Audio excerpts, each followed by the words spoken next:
29 सितंबर 1981 दिल्ली का पालम एयरपोर्ट, सुबह का वक्त। इंडियन एयरलाइंस की फ्लाइट IC 423 अपनी रूटीन जर्नी के लिए तैयार खड़ी है। रूट सिंपल था, दिल्ली से अमृतसर, लगभग 1 घंटे का सफर। बोइंग 737, 111 पैसेंजर और 6 क्रू मेंबर्स। सब कुछ बिल्कुल नॉर्मल लग रहा था, लेकिन किसी को अंदाजा भी नहीं था कि कुछ ही देर बाद ये फ्लाइट भारत के एविएशन हिस्ट्री के सबसे ड्रामेटिक इंसिडेंट्स में से एक बनने वाली है। अब उस दौर में एयरपोर्ट सिक्योरिटी आज जैसी एडवांस नहीं थी, स्क्रीनिंग सिस्टम भी काफी बेसिक था। अब इसी वीक सिस्टम का फायदा उठाकर 5 नौजवान भी उस फ्लाइट में सवार हो गए, पर उनके पास छुपे हुए थे कुछ हथियार और एक ऐसा प्लान जो पूरी फ्लाइट की डायरेक्शन को बदल देने वाला था। अब फ्लाइट टेक ऑफ करती है, सब कुछ बिल्कुल नॉर्मल लग रहा था। पैसेंजर्स अपनी सीट पर बैठे थे, कुछ लोग अखबार पढ़ रहे थे, कुछ खिड़की से बाहर देख रहे थे। क्रू मेंबर्स अपनी रेगुलर ड्यूटी में बिजी थे। लेकिन हैरानी की बात यह है कि जैसे ही ये एयरक्राफ्ट क्रूजिंग एल्टीट्यूड पे पहुंचता है, सब कुछ बदल जाता है। 5 लोग, वही 5 नौजवान अपनी सीट से उठते हैं और कॉकपिट की तरफ बढ़ते हैं। और फिर कुछ ही पलों में एक अनाउंसमेंट होती है कि ये एयरक्राफ्ट उनके कंट्रोल के अंडर है। अब पायलट को सिर्फ एक ही ऑर्डर दिया जाता है कि इस एयरक्राफ्ट को लाहौर, पाकिस्तान ले चलो। अब एक बार सोच कर देखो। People shouting. Later on, we heard the shots being fired also. So, though the cockpit door was locked, but they forced it to open it. आप अमृतसर जाने के लिए प्लेन में बैठे हो और अचानक पता चले कि आपका एयरक्राफ्ट पाकिस्तान की तरफ मोड़ दिया गया है।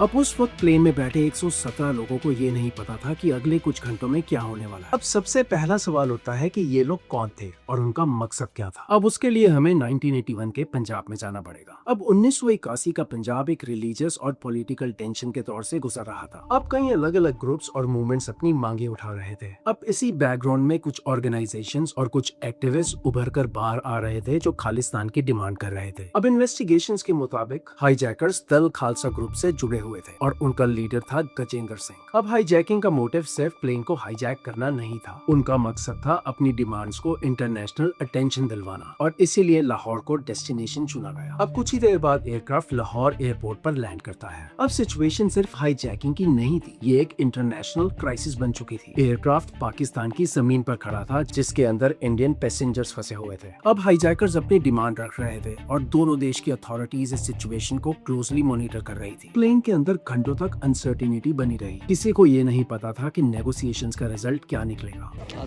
Our flight engineer, who was sitting on the seat just close to the door, they stabbed him. He got some grievous injuries.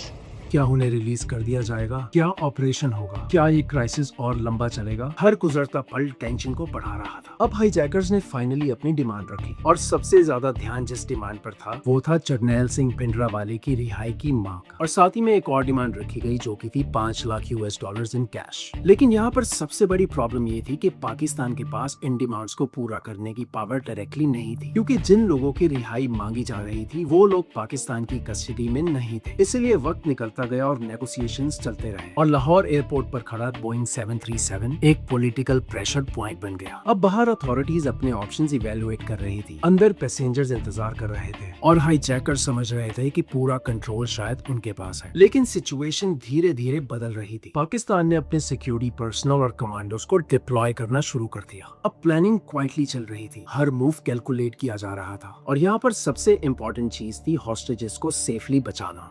Well, first it was a quite quiet flight, and then suddenly those Sikhs jumped up from their seats and began to scream around and beat around at somebody. उनको rescue करना। अब Indian officials ने पहले hijackers की demand को पूरा करने से मना कर दिया। नेगोशिएशंस का कोई रिजल्ट नहीं निकल रहा था, पर फाइनली फिर वो मोमेंट आया जब इस ऑपरेशन को लॉन्च किया गया। पाकिस्तान की तरफ से डिप्लॉयड कमांडोज एयरक्राफ्ट की तरफ धीरे धीरे बढ़ने लगे और कुछ ही पलों में प्लेन के अंदर एक्शन शुरू हुआ। अब ऐसे ऑपरेशंस में सबसे बड़ा रिस्क होता है सिविलियंस कैजुअलिटीज का। एक गलत मूव, एक पैनिक रिएक्शन और पूरी सिचुएशन एक ट्रेजेडी में बदल सकती है। है, लेकिन इस ऑपरेशन का रिजल्ट बिल्कुल अलग था। पाकिस्तान अथॉरिटीज इस एयरक्राफ्ट पर कंट्रोल करने में सफल रही। पूरे 117 पैसेंजर्स को सेफली निकाला गया और इस ऑपरेशन की सबसे रिमार्केबल बात यह थी कि 117 में से एक भी पैसेंजर की जान नहीं गई। सारे 5 हाईजैकर्स गिरफ्तार कर लिए गए। अब सबसे हैरानी की बात यह है कि ये क्राइसिस तो यहाँ खत्म हो गया, लेकिन ये कहानी यहाँ खत्म नहीं हुई। पाकिस्तान की अदालत ने इन हाईजैकर्स को सजा सुनाई। उन्होंने कई साल जेल में गुजारे। लीडर गजेंद्र सिंह का नाम बाद में इंडिया की मोस्ट वांटेड लिस्ट में भी आया। उनके फ्यूचर को लेकर सालों तक स्पेकुलेशन और डिप्लोमेटिक डिस्कशंस चलते रहे, लेकिन IC 423 की हाईजैकिंग अब हिस्ट्री का हिस्सा बन चुकी थी। आज लोग जब 1980 के पंजाब और उस दौर की टेंशन को याद करते हैं तो ज्यादातर लोगों को ऑपरेशन ब्लू स्टार या फिर 1984 की घटनाएं याद आती हैं। लेकिन उन सबसे पहले 29 सितंबर 1981 को एक बोइंग 737 लाहौर के रनवे पे खड़ा था। उसके अंदर 117 लोग बैठे थे और पूरे रीजन की पॉलिटिक्स एक एयरक्राफ्ट के अंदर सिमट गई थी। अब IC 423 की हाईजैकिंग में शायद कोई पैसेंजर नहीं मरा, लेकिन इस इंसिडेंट ने एक बात जरूर दिखा दी कि पंजाब एक ऐसे दौर में एंटर कर रहा था जहां आने वाले साल शायद और भी डरावने होने वाले थे। और इसी वजह से फ्लाइट IC 423 सिर्फ एक हाईजैकिंग नहीं थी, वो इतिहास के बहुत बड़े चैप्टर का एक शुरुआती सिग्नल थी। और क्या हुआ था आगे कवर करेंगे नेक्स्ट स्टोरी में। और मैं हूं तरन, ये था तरन अनलीश। यहाँ सिर्फ सच दिखाया जाता है। If you like this video you can subscribe to my channel